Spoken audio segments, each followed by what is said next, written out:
Gen Z பசங்களாம் இந்நேரம் இந்த வீடியோலாம் பார்த்துட்டு இருப்பாங்க. ஜென்சி பசங்க பார்ப்பாங்கல்ல, 20,000 வாங்குவார்ல, நான் அவருக்கு ஒரு பெட்டு கொடுக்குறேன், ஒரு டாஸ்க் கொடுக்குறேன், வெறும் 1500 இன்வெஸ்ட் பண்ணு, 20 வருஷம் இன்வெஸ்ட் பண்ணு, நான் வின்னரா நீ வின்னரான்னு நீங்க தான் வின்னரா இருப்பீங்க.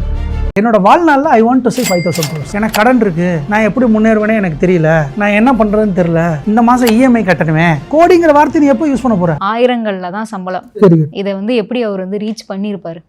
ஒரு வேலை லட்சங்கள்ல பணம் இருக்கிறதுனால மட்டும்தான் இந்த அளவுக்கு ஒரு பணத்தை சேர்க்க முடிஞ்சதா? அப்படிலாம் கிடையவே கிடையாது. ஒன்று திரும்ப சொல்கிறேன், நம்ம எஜுகேஷன் சிஸ்டத்தில் அந்த லிட்ரஸி இல்லை.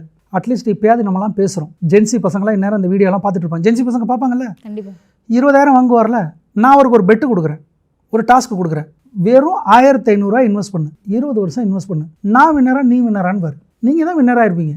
இந்த ஜென்சி கிட்ஸ் தான் வின்னர் ஆகும்.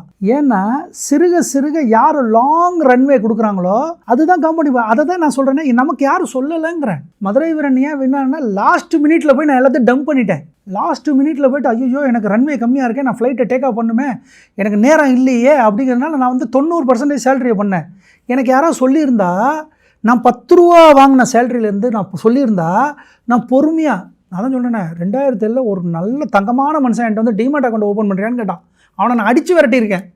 இப்போ என்ன நினச்சாலும், ஐயா நீ எங்கே இருந்தாலும் என்னை மன்னிச்சுக்கையா, அடித்து விரட்டியிருக்கேன். அன்றைக்கி 2007-8 HDFC ஷேர் கம்மி, ITC ஷேர் கம்மி, LNT ஷேர் கம்மி. அன்னைக்கு நான் வாங்கின 5000 ரூபாய் சேலரியில் மாதம் 1000 ரூபா போட்டிருந்தாலும் நீங்கள் பேசிகிட்டு இருக்க மாட்டேன். இந்நேரம் இதை விட நான் பெருசாக ஏதாவது பண்ணி நான் பெரிய ஆளாக இருந்திருப்பேன். நான் சொல்கிறேன், இது இஸ் நாட் அ எண்ட். நீங்கள் லா ஆஃப் அட்ராக்ஷன் படி பார்த்தீங்கன்னா, இது சீக்ரெட்டுங்கிற ஒரு புக் இருக்குது. இந்த சீக்ரெட் புக்கை எல்லாரும் படிச்சிருங்க தயவு செஞ்சு. நீங்கள் என்னவா ஆகணும், இப்போ நீங்கள் சொன்னீங்களா கம்மியாக இருந்திருந்தா நீங்கள் ஜெயிச்சிருப்பீங்களான்னு, சீக்ரெட் புக்கை படிச்சிருந்தா நானும் ஜெயிப்பேன்.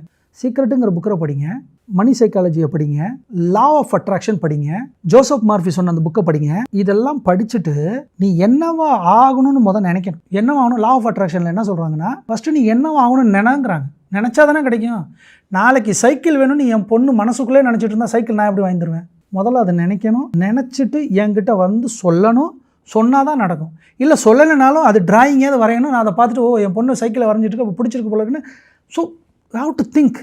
நான் முதல்ல கோடிங்கிற வார்த்தையை நான் யூஸ் பண்ணலைன்னா கோடி எப்படி ஆண்டு வரும்? Law of attraction. You need to spell at least for டே. உன் அக்கௌண்ட்டில் இல்லை பரவாயில்ல, கோடிங்கிற வார்த்தை நீ எப்போ யூஸ் பண்ண போகிற?